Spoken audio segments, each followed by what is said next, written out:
Tu vois, moi je vais au supermarché, la caissière, c'est pas juste une caissière, c'est une personne. Donc il y a une caissière, j'utilise mes outils, j'écoute, je parle. Il y a une connexion qui est toujours là. Et ce qui fait que même quand je vais au supermarché, que je sors avec la caissière, il y a un lien et je sors plus riche qu'avant, tu vois. C'est Tout le génial, temps, ça. tout le temps. Même si j'ai dépensé de l'argent à la caisse et même au magasin bio, c'est la même chose. Donc cette communication, quand je la pratique tout le temps, tout le temps, tout le temps, il n'y a pas une personne que je rencontre ou un animal même où il n'y a pas une attention particulière.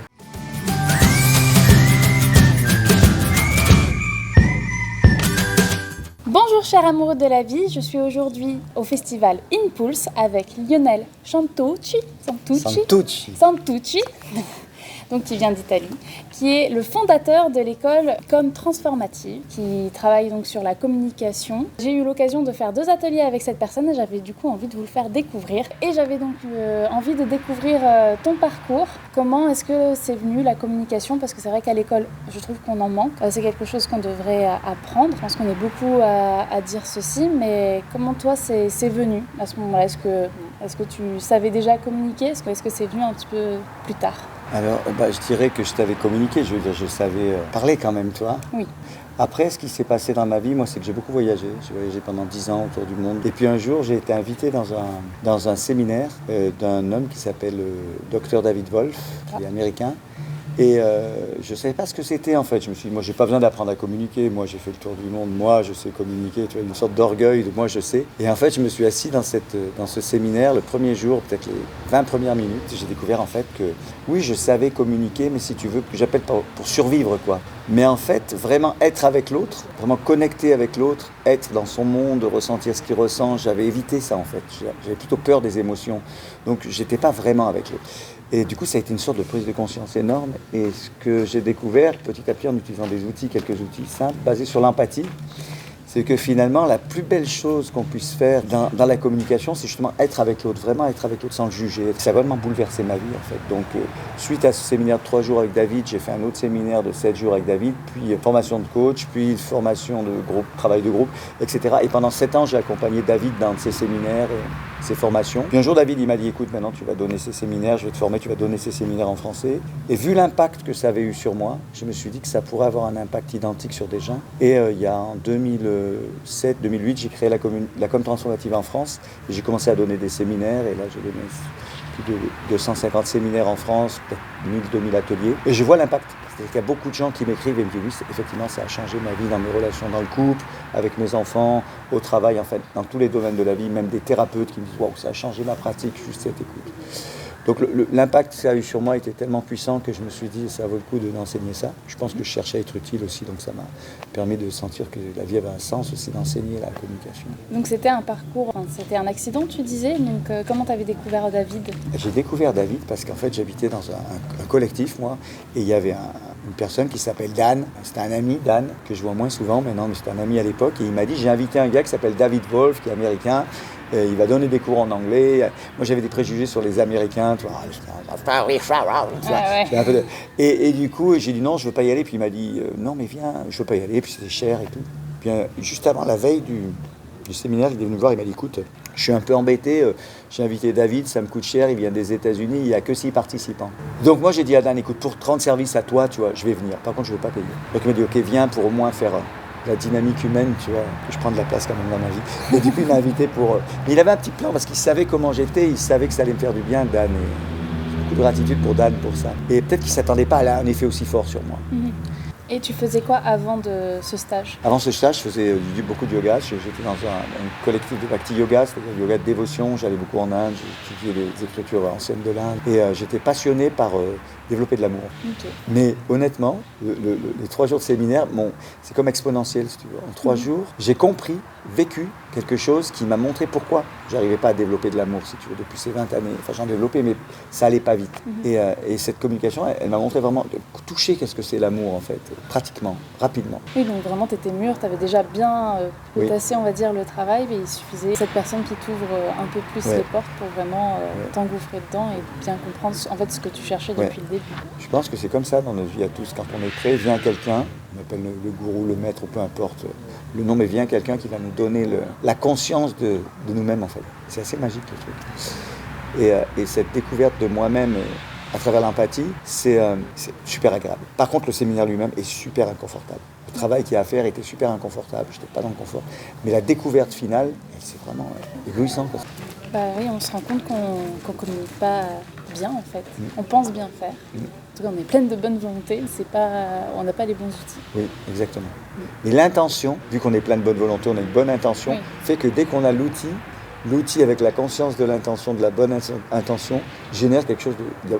C'est Paul Tillich, un philosophe chrétien, qui disait le premier devoir de l'amour, c'est écouter. Et dès que les gens comprennent ça, et dans nos ateliers, ils commencent à écouter, tout de suite, il y a une prise de conscience. Il y a quelque chose qui se passe entre les deux personnes, même s'ils ne se connaissent pas, il y a quelque chose de l'ordre, il y a un sentiment d'empathie, mais d'amour aussi, de valorisation de l'autre. Et en valorisant l'autre par l'écoute, il y a un sentiment de sens de la vie, en fait, de rencontre. C'est assez magique et c'est assez simple, c'est très simple. Et donc là, pendant 7 ans, tu as suivi David. Est-ce que tu as voyagé avec lui? Alors j'ai voyagé, on a voyagé un peu partout dans le monde. Amérique. J'ai fait des séminaires et des ateliers dans tous les continents du monde. Pas tous les pays, mais tous les continents avec des cultures différentes. Et c'est bluffant parce que ça marche avec toutes les cultures que j'ai rencontrées. C'est assez bluffant. Oui, on pourrait croire qu'on n'a pas exactement la même manière de communiquer. On n'a pas la même. Puisqu'on n'a pas du tout le même background, l'éducation. Mais finalement, cet outil peut aller pour n'importe quelle culture. Oui, j'ai l'impression que la culture, en fait, c'est un conditionnement, en fait, la culture.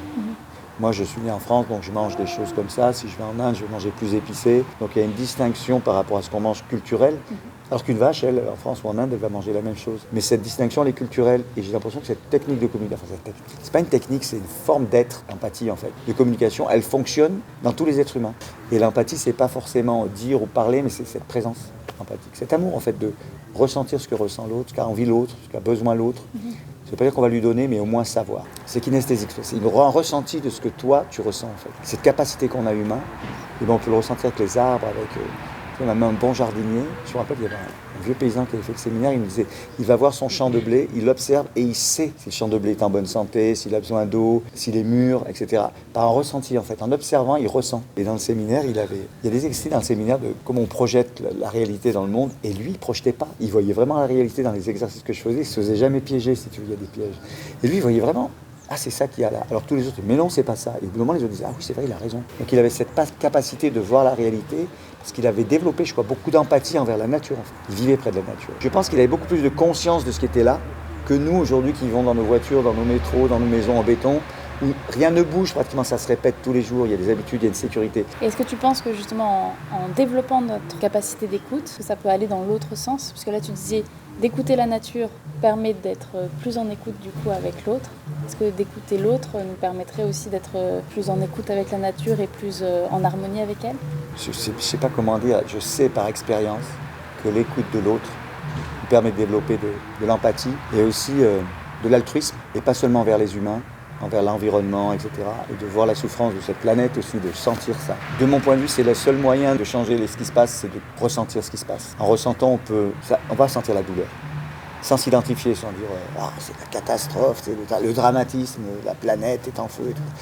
Mais en ressentant ce qui se passe, il y a une prise de responsabilité. Et oui, je sais qu'en ressentant ce que ressent l'humain, on va ressentir ce qui se passe dans la nature. C'est l'écologie, c'est un ensemble en fait. On n'est pas distinct de la nature. Donc oui, en développant nos capacités d'écoute de l'humain, de l'autre, on va développer la capacité d'écoute de l'environnement, de tout en fait, d'observation, et beaucoup de plaisir là-dedans. Il y a beaucoup de plaisir, même si ça fait de la peine parfois de voir des choses. Il y a un plaisir à développer la capacité de pouvoir entendre. Oui. Parfois, il y en a qui sont plus à l'aise. Du coup, on parlait de masque. Des fois, des personnes sont presque amoureux de leur masque, ils veulent le garder. Alors, je dirais pas amoureux, mais je dirais que nous sommes attachés à notre fausse identité, à nos masques, parce qu'ils nous ont servi ces masques. J'ai beaucoup voyagé.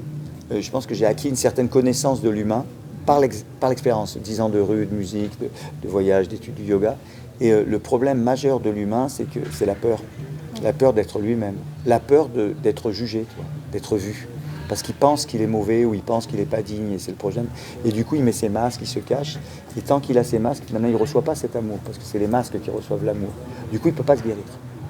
Donc le travail, c'est d'aimer suffisamment quelqu'un qui porte des masques, même s'il est détestable par les masques qu'il porte. De l'orgueil, de la jalousie, de la haine, tous ces masques, de la méchanceté, de la cruauté. Moi, je travaille avec des criminels, tu vois, donc, des gens qui ont des masques énormes, mais de savoir que derrière ça, par empathie, il y a quelqu'un Et que si je peux arriver à connecter cette personne et que lui peut connecter lui-même derrière les masques, eh ben, il a une capacité, une possibilité de poser les masques. Mais tant qu'il n'y a pas cet espace de sécurité, il ne peut pas poser son masque. C'est pas possible, parce qu'il est en danger. Nous sommes en danger. Donc l'empathie, elle fracture les masques quelque part. C'est comme si l'empathie, c'est un miroir qui permet de voir derrière le masque. Et quand une personne se voit derrière le masque, elle va se trouver belle. Elle va traverser des émotions, etc.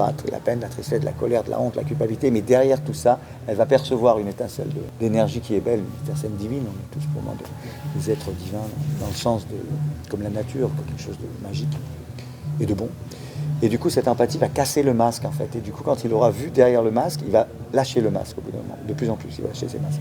Mais sans cette empathie, c'est terrifiant de lâcher le masque. S'il n'y a pas quelqu'un qui nous entend, qui nous accepte tel qu'on est, avec nos masques, on va avoir du mal à les poser. Et l'empathie permet ça, d'accueillir quelqu'un tel qu'il est, avec peut-être son orgueil, sa jalousie.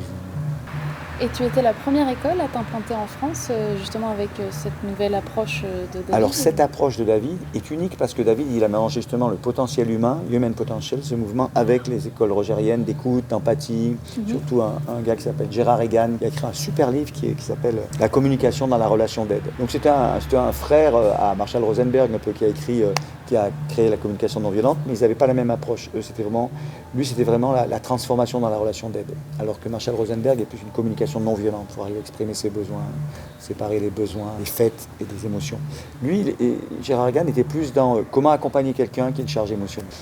Et donc c'est plus de l'écoute, à la limite, plus rogérien, plus comme Carl Rogers. Mais mon but n'est pas une thérapie, si tu veux. Je ne suis pas thérapeute, c'est pas l'idée. L'idée, c'est que tu rentres chez toi avec des outils de communication qui vont transformer ta vie et des outils d'introspection et une découverte de toi-même. Maintenant, pour aller là, je vais avoir besoin d'outils d'écoute, je vais avoir besoin d'outils parfois d'hypnose, pour que tu puisses aller là, si tu veux, aller visiter cette communication réactive ou ces réactions. Mais mon idée à moi, c'est pas de la thérapie. Je ne me présente pas comme thérapeute, plutôt enseignant. Et donc là, est-ce qu'aujourd'hui tu dirais que tu es dans ta mission de vie?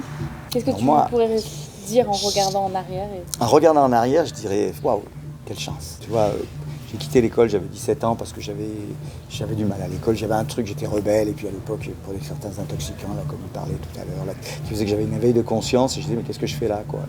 Il y a des produits qui t'éveillent la conscience où tu dis, mais l'école, ça n'a pas vraiment un sens. Le couple, ça n'a pas vraiment un sens. Travailler toute ma vie, j'ai vu mon papa, que j'admire beaucoup, que j'aime beaucoup, même s'il est parti de cette planète, qui a donné sa vie en travaillant dans une usine. Je trouve ça très noble, tu vois, même si c'est un travail que des gens vont juger comme bas. Mais j'avais pas envie de faire ça, ça me mettait de l'angoisse. Donc il y avait une pression sur moi à l'école d'angoisse, de stress, du sens.